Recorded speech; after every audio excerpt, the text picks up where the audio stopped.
Hi అందరికీ, నేను మీ శ్రావణి. అందరూ కుశలమా? Welcome to ARS home. ఈరోజు వీడియో ఎప్పటిదో అనమాట. అంటే వదిన వాళ్ళు వచ్చినప్పుడు వ్లాగ్ అనేది షూట్ చేశాను, కానీ షేర్ చేయలేదు. అందుకే మీతో ఇప్పుడైతే షేర్ చేస్తున్నాను. వీడియో అనేది చాలా ఇంట్రెస్టింగ్గా ఉంటుంది. వీడియో ఎక్కడ స్కిప్ చేయకుండా ఎండ్ వరకు చూడాలని మనస్ఫూర్తిగా కోరుకుంటున్నాను. అదేవిధంగా వీడియో నచ్చినట్లయితే ప్లీజ్ లైక్ చేయండి. ఏదైనా ఇన్ఫర్మేటివ్గా అనిపిస్తే షేర్ చేయండి. కొత్త వాళ్ళు అయితే సబ్స్క్రైబ్ చేసుకోండి ప్లీజ్. ఇంకా మార్నింగ్ అయితే ముగ్గు ఆ విధంగా పెట్టేసుకున్నాను.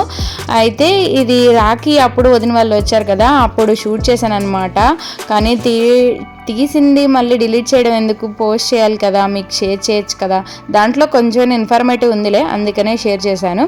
ఇంకా ఇక్కడైతే చికెన్ చేస్తున్నానండి. చికెన్ దమ్ బిర్యానీ అండ్ కేజీన్నర చికెన్ తీసుకున్నాను. సేమ్ కేజీన్నర రైస్ తీసుకోవాలి. అప్పుడే దమ్కి అసలు వేరే కర్రీ అవసరం లేకుండా అంత గ్రేవీ అయితే వచ్చేస్తుంది అనమాట. అయితే ఇక్కడ నేను ఏం చేశానంటే అన్ని 4 స్పూన్స్ అయితే అల్లం వెల్లిపాయ పేస్ట్, కారం, ఉప్పు, ధనియా పౌడర్, జీరా పౌడర్, అలాగే కొంచెం rose petals, dry rose petals, అల్లం వెల్లిపాయ పేస్ట్ అన్నీ కూడా అంతే సేమ్ 4 స్పూన్స్ అయితే తీసుకుని అన్నీ కలిపేసుకుంటున్నాను. పెరుగు అయితేనేమో 1 కప్పు అయితే తీసుకున్నాను. అలాగే పుదీనా, కొత్తిమీర, పచ్చిమిర్చి 7-8 తీసుకుని పేస్ట్ చేసుకుని అది కూడా వేసుకున్నాను అనమాట. ఇక్కడ రైస్కి హోల్ గరం మసాలా వేసేస్తున్నాను. నా స్పెషల్ అంటే నేను తెలుసుకున్నది ఏంటంటే, బిర్యానీ రైస్ నానబెట్టేటప్పుడే కనుక అన్నీ వేసేసుకుని షాజీరా కనుక కొంచెం ఎక్కువ వేసుకుంటే మంచి ఫ్లేవర్ వస్తుందండి. మీ దగ్గర ఏ దినుసులు లేకపోయినా ఇవి అంటే హోల్ గరం మసాలాలో ఏదో ఒకటి మిస్ అయినా సరే షాజీరా ఒక్కటేయండి చాలు, చాలా బాగుంటుందన్నమాట. అలా అది కూడా నానబెట్టేశాను. అది ఒకవైపున చికెన్ మ్యారినేట్ చేసేసాను. ఇక్కడ కర్రీకి వచ్చేటప్పటికి రొయ్యలు కర్రీ అలాగే మటన్ కర్రీ అనమాట. అలా అత్తయ్య అయితే ఆ 2 కర్రీస్ చేస్తున్నారు. నేను మాత్రం ఓన్లీ దమ్ బిర్యానీ అనమాట. ఇదే మనకి పెద్ద టాస్క్. కొంచెం ఎక్కువ అంటే భయం వేస్తుంది అనమాట, అంతే, ఏం లేదు. ఇంకా ఇక్కడైతే ఒక పెద్ద గిన్నె తీసుకుని దాంట్లో 5 స్పూన్స్ వరకు ఆయిల్ వేసేసుకుని దానిలోకి మనం మ్యారినేట్ చేసి పెట్టుకున్న చికెన్ అయితే వేసేసుకుని కొంచెం కుక్ అయిన తర్వాత టమాటాస్ని 4 కట్ చేసుకుని వేసుకుంటే కొంచెం గ్రేవీ అనేది కన్సిస్టెన్సీ ఎక్కువ వస్తుంది. అలా ఆయిల్ సపరేట్ అయ్యి చికెన్ అనేది 70% కుక్ అవుతుంది. మనకి ఈజీగా తెలుస్తుంది. 70% అంటే ఎలాగా అనుకోవద్దు, అంటే కొంచెం ఆ పీస్ని చూస్తే తెలిసిపోతుంది ఎలా ఉండాలి అనేసి. ఇంకా ఒకవైపు అయితే అది కుక్ అవుతూ ఉంటుంది. ఇంకా ఇక్కడ అయితే అత్తయ్య కర్రీ చేసేసారనమాట. అంటే ఉడుకుతూ ఉందిలేండి, రొయ్యలు కర్రీ అలాగే మటన్ అనమాట. గ్రేవీ కన్సిస్టెన్సీ మేము గ్రేవీ చేసినాక ఫీల్ అయ్యాం అనవసరంగా చేసామని. ఎందుకంటే దమ్లో గ్రేవీయే చాలా సరిపోయిందనమాట. ఈ కర్రీస్ ఈవినింగ్కి రేపటి వరకు కూడా ఉన్నాయి. ఇంకా అంటే తెలియలే ఎస్టిమేషన్, సో అందువల్ల తెప్పించామన్నమాట. ఇంకా ఇక్కడైతే నేను వీడియో క్లిప్పింగ్ అయితే తీయడం కుదరలేదు. రైస్ కూడా వేసేసి దమ్ పెట్టేశాను. ఇక్కడైతే ప్రాన్ కర్రీ అయిపోయింది. ఇంకా మటన్ అయితే ఉంది, అది కూడా కుక్ అయిపోయిన తర్వాత అన్నీ అయితే ఇలా అరేంజ్ అంటే అందరం కలిసి కూర్చొని తింటామన్నమాట. వీడియో తీయడానికి వదినకి కానీ అలా ఇష్టం ఉండదు. లాస్ట్లో చిన్నగా క్లిప్పింగ్ అయితే ఇలా తీసాను అనమాట. ఇంకా అంటే అందరం కలిసి కూర్చొని తింటూ ఉన్నాం. మా అల్లుడికైతే దమ్ చాలా బాగుందని చెప్పారు ఇద్దరు కూడా, అంటే అందరూ బాగుందన్నారు. మా అల్లుడికి నా ఫేవరెట్ అంటే నా దగ్గర నుంచి నచ్చేది అదొకటే బిర్యానీ, సో అది బాగుందత్త అని చెప్పారు. ఇంకా ఇక్కడైతేనేమో ఈవినింగ్ వదిన వాళ్ళ కోసం అనేసి అరిసెలును చెక్కలు చేసాం. అరిసెలు అంటే మేము కొంచెం తక్కువ తింటాం, చెక్కలు మా కోసమే అనుకోవాలి, చాలా బాగా తింటాము. అరిసెలు తీసేటప్పుడు వీడియో క్లిప్పింగ్ అయితే, అరిసెలు కాదులే బూరెలు, వీడియో క్లిప్పింగ్ అయితే తీయలేదు. ఇంకా చెక్కలు చేస్తున్నాం అనమాట. అంటే కొంచెం వదిన వాళ్ళకి కొంచెం మాకు అన్నట్లు. అంటే పిల్లల స్నాక్స్ బాక్స్లోకి ఏమి ఉండట్లేదు అనేసి చెక్కలు చేయమంటే ఇంకా స్వీట్ కూడా ఉండొచ్చు కదా అనేసి బూరెలు కూడా చేసాం. 2 టేస్ట్ అయితే చాలా బాగున్నాయి. ఇంకా ఎప్పుడు కూడా చెక్కలు ఒత్తే పని మాత్రం నేనే తీసుకుంటా, అత్తయ్య మాత్రం ఇంకా ఫ్రై చేస్తారు.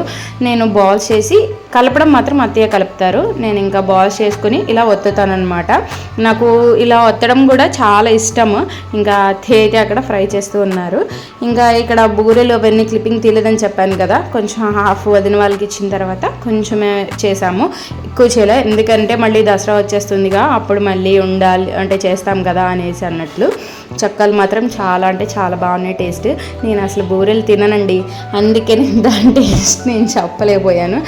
ఎంతో తప్పదు, బాగా టెంప్టింగ్గా అనిపిస్తేనే నేను అరిసెలు కానీ బూరెలు కానీ తింటాను. అసలు మ్యాక్సిమం అసలు తినను. ఇంకా అదైతే ఇది నెక్స్ట్ డే అనమాట. నేను ఏదో ఒకటి మొక్కల్లో కదుపుతూ ఉండకపోతే నాకు ఊరుకోదు కదా, అలాగనమాట. ఇప్పుడు కొన్ని సీడ్స్ అయితే వేసాను, అది ఏంటనే చూపిస్తాను.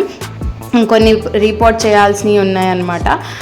వాటిని నాకెందుకో ఈ పాట్లో ఇది కొంచెం పెద్దగా అయిపోయింది. ఇంకా సాయిల్ మిక్స్ అయితే నేను కలిపేసి పెట్టుకున్నాను ఆల్రెడీ, కొంచెమే కదా అనేసి. కానీ నేను అనుకున్నది ఒక్క ప్లాంట్ తీద్దామని అనుకుంటా, అది వేరే వేరే అయిపోద్ది అనమాట. అంటే దీంట్లో మనీ ప్లాంట్స్ చాలా పెరిగిపోయినాయి, ఎక్కువగా అయిపోయినాయి. అప్పుడు నా దగ్గర ప్లాంట్స్ ఏం లేనప్పుడు మనీ ప్లాంట్స్ని ఫుల్గా పెట్టేశాను, అది ఇప్పుడు ఎక్కువ అయిపోయినాయి అని.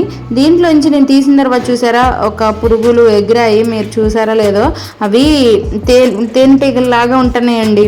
అసలు ప్లాంట్కి అది మంచా కరెక్టా కాదా నాకు అసలు తెలియదండి, తప్పు రైటో. అసలు అవి ఎంత పాడు చేసేస్తున్నాయి అంటే ప్రతి పాట్లో, బయట పెట్టిన ప్రతి పాట్లో ఉండిపోతున్నాయి అన్నమాట. అవి కింద గూడులు పెట్టేసుకుని ఉంటున్నాయి. దానివల్ల ఏమన్నా ప్లాంట్ ఎదగట్లేదా నాకు అసలు తెలియట్లేదు. అసలు అందుకనే నాకు అసలు చిరాకు వచ్చేస్తుంది బయట. వాటిని ఎలా, దానికి ఏమైనా సొల్యూషన్ ఏమైనా ఉంటే కనుక వీడియో చూసిన వాళ్ళు నాకు కొంచెం టిప్ అయితే షేర్ చేయండి ప్లీజ్. ఇంకా ఇక్కడైతే ఇది ఇలా పెడితే దీని నుంచి పక్క నుంచి షూట్స్ వస్తాయనే ఆశతో దీంట్లోకి మారుస్తున్నాను అనమాట, పెద్ద పాట్లోకి. అసలు నేను ఇది ఎక్కడి నుంచి తీసుకొచ్చానంటే, నేను ఒక హాస్పిటల్కి వెళ్ళినప్పుడు చిన్న స్టెమ్ ఇరుపుకొచ్చాను.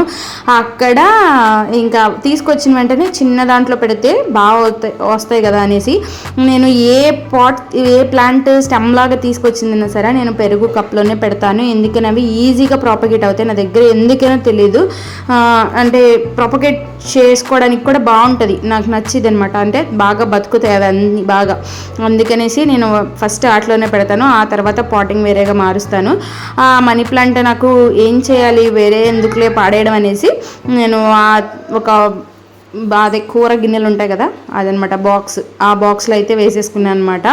ఇంకా ఇక్కడ ఈ పెద్ద డబ్బాలో ఏం వేస్తున్నానంటే, ఇవి శంకుపూలు, బ్లూ శంకుపూలువి ఆకులు అనమాట, కాయలు తీసి దీంట్లో వేసాను విత్తనాలు. ఎంత బాగా వచ్చినాయో చూసారా, బాగా వస్తాయండి. ఇది నర్సరీలో నాకు ఏదో ప్లాంట్ వచ్చింది దీంట్లో ఇంకా దాంట్లో వేశాను, భలే వచ్చాయి. ఇంకా దాన్ని ఇక్కడ పెట్టి కొంచెం పైకి పాకిద్దాము అన్నట్లు నేను దీంట్లో అయితే పెడుతున్నాను, కొంచెం పెద్ద పాట్లో. ఇప్పటికి 3-4 ఉన్నాయి, కానీ వాటికి పాకే విధానం లేక, అంటే అక్కడ ఏమన్నా పాకే చెట్టు కానీ అసలు నాకు ఎలా పాకించాలో కూడా తెలియట్లే ఎక్కడికి వెళ్ళడానికి.